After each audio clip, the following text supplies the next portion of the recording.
അപ്പം എയർപോർട്ടിലെത്തി.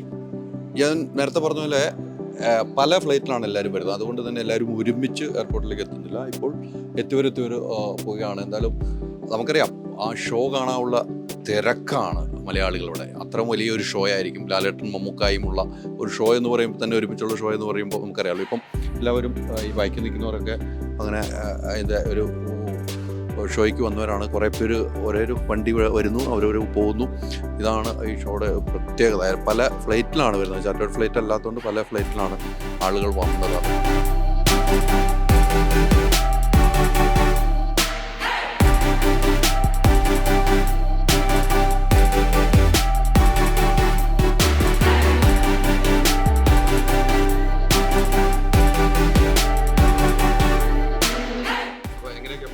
ഇങ്ങനെയല്ല എല്ലാ ഷോയിനും ഇങ്ങനെയൊക്കെ തന്നെയാണ്. നമ്മൾ യാത്രയാണ്.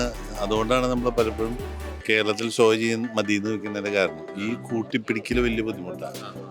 ഷോ ചെയ്യാനുള്ള ബുദ്ധിമുട്ട്, ഈ ഇത്ര ആൾക്കാരെ ഒരുമിച്ച് കൊണ്ടുവന്ന് ഒരു സ്ഥലത്തൊരു ഷോ ചെയ്യാന്ന് പറയുന്നതിൻ്റെ ഒരു പ്രായോഗികമായിട്ടുള്ള ബുദ്ധിമുട്ടാണ് അതിൻ്റെ കാരണം. പ്രത്യേകിച്ച് വിസ അങ്ങനെ 100 പ്രശ്നങ്ങളുണ്ടാവുമല്ലോ. അപ്പോൾ അതൊക്കെയാണ് ഖത്തറിൽ വരുമ്പോൾ ഇങ്ങനത്തെ ഒരു വിസയുടെ ഒക്കെ പ്രശ്നം. അല്ല, അതിപ്പോൾ ദുബായിലും ഒക്കെ ഉണ്ട്. ദുബായിൽ പക്ഷെ മറ്റേ എങ്കിലും അതിൻ്റെതായ പ്രശ്നങ്ങളുണ്ട്. എളുപ്പമല്ല. ഈ പ്രശ്നങ്ങളൊന്നും നമുക്ക് പ്രശ്നമല്ല. നമ്മൾ ഷോ അടിച്ചു പൊളിക്കും. അത് സാധാരണ ചെറിയ പ്രശ്നങ്ങളാണ് അതൊക്കെ.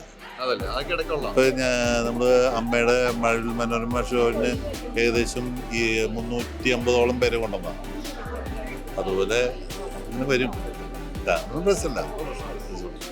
എനിക്കൊന്ന് റംസാനെ കൊണ്ടുപോകാൻ വണ്ടി വന്നില്ല. ബാക്കി എല്ലാവരും കൊണ്ടുവന്നു തോന്നുന്നു. റംസാൻ ഇവിടുന്ന് പോക്ക് നടക്കുന്നില്ല. റംസാനെ നിങ്ങൾക്ക് മാത്രമേ വണ്ടി വന്നില്ല, എല്ലാവർക്കും വണ്ടി വന്നല്ലോ. എന്നെ മാത്രം ഇവിടെ ഇട്ടേക്കാ. വെറുതെ ഡാൻസ് വിളിച്ചിട്ട് പോയാൽ അല്ല, അവർക്ക് ഭയങ്കര ധൈര്യമാണ്. ഏറ്റവും ലാസ്റ്റ് വന്നാലും നമ്മൾ ആദ്യം നിങ്ങൾക്ക് ക്ഷീണമൊന്നുമില്ല. എനിക്ക് ക്ഷീണേ ഇല്ല. അപ്പൊ അതെ, അങ്ങനെ നമ്മള് പോണം. തസ്നി ഇറങ്ങാ പോലെ പിന്നെ പോണ്ടേ, നമുക്ക് പൊളിക്കണ്ടേ. അപ്പൊ എല്ലാരും ഇറങ്ങി അല്ലേ? ഇനിയിപ്പം ഇന്ന് അടുത്ത 10 മണിയുടെ ഫ്ലൈറ്റ് അല്ലേ? കുറെ പേര് അടുത്ത 10 മണിയുടെ ഫ്ലൈറ്റ് ഉണ്ട്, വൈകുന്നേരം ഉണ്ട്. അങ്ങനെ എല്ലാ ഫ്ലൈറ്റുമായിട്ട് പല ഫ്ലൈറ്റുകളായിട്ട് എല്ലാവരും ഇവിടെ എത്തും. വൈകുന്നേരം സ്റ്റേജ് റിഹേഴ്സൽ. വൈകുന്നേരമാണ് സ്റ്റേജ് റിഹേഴ്സൽ. അപ്പോൾ നമുക്കറിയാം ഈ സ്റ്റേഡിയത്തെ കുറിച്ചിടാം. ഹൈമറും മെസ്സിയൊക്കെ മുത്തമിട്ട സ്റ്റേഡിയത്തിൽ ലാലേട്ടനും മമ്മൂക്കായും ചേർന്ന എന്തായിരിക്കും ഷോ, ഒന്നും പറയാനില്ല. ഷോ അടിപൊളിയായിരിക്കും കേട്ടോ. ഇപ്പോഴും ടിക്കറ്റ് കൗണ്ടറുകളിൽ ടിക്കറ്റ് വിറ്റുകൊണ്ടിരിപ്പുണ്ട്. ആ ടിക്കറ്റ് നിങ്ങൾക്ക് സ്കാൻ ചെയ്തെടുക്കാം. ആ ടിക്കറ്റ് നിങ്ങൾ എടുത്താൽ നിങ്ങൾക്ക് ഇപ്പോഴും ഷോ കാണാനുള്ള അവസരമാണ് നമ്മൾ നൽകിക്കൊണ്ടിരിക്കുന്ന കാര്യത്തിൽ സംശയമില്ല. അപ്പം അടിപൊളിയായിട്ടാണ് ഷോ എന്ന കാര്യത്തിൽ സംശയമില്ല. നമുക്കറിയാം ഖത്തറിൽ ഇത്രയും വർഷം കണ്ട ഷോയിൽ ഏറ്റവും ഗംഭീര ഷോ ആയിരിക്കുമെന്ന കാര്യം ഉറപ്പ് നൽകാൻ കഴിയും. നമ്മുടെ ഈ റിഹേഴ്സലും കാര്യങ്ങളെല്ലാം പ്രേക്ഷകരുടെ മുമ്പിലേക്ക് എത്തിക്കുന്നത് മൂവി വേൾഡ് മീഡിയയാണ് എന്ന കാര്യം ഓർക്കുന്നു.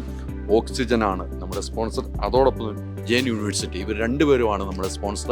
ഇന്ന് രാത്രി റിഹേഴ്സൽ, നാളെ 7 മണിക്ക് ഷോ. ആ ഷോ തുടങ്ങിയാൽ 4 മണിക്കൂർ നോൺ സ്റ്റോപ്പ് ഷോ ആണ്. അപ്പം ഖത്തറിലുള്ള എല്ലാ മലയാളികളും ടിക്കറ്റ് എടുക്കാൻ തയ്യാറാവുക. ഞങ്ങളിത് പുറത്തേക്ക് ഇറങ്ങിയാണ്. ഇനി അടുത്ത ഫ്ലൈറ്റിൽ ഒരുപാട് ആളുകളെ കാണേണ്ടതുണ്ട്. അപ്പോൾ ഓക്കെ. ഓക്സിജനിൽ വമ്പിച്ച വിലക്കുറവുമായി കേരളം കൂളാകും AC discount sale. Oxygen, the cooling expert.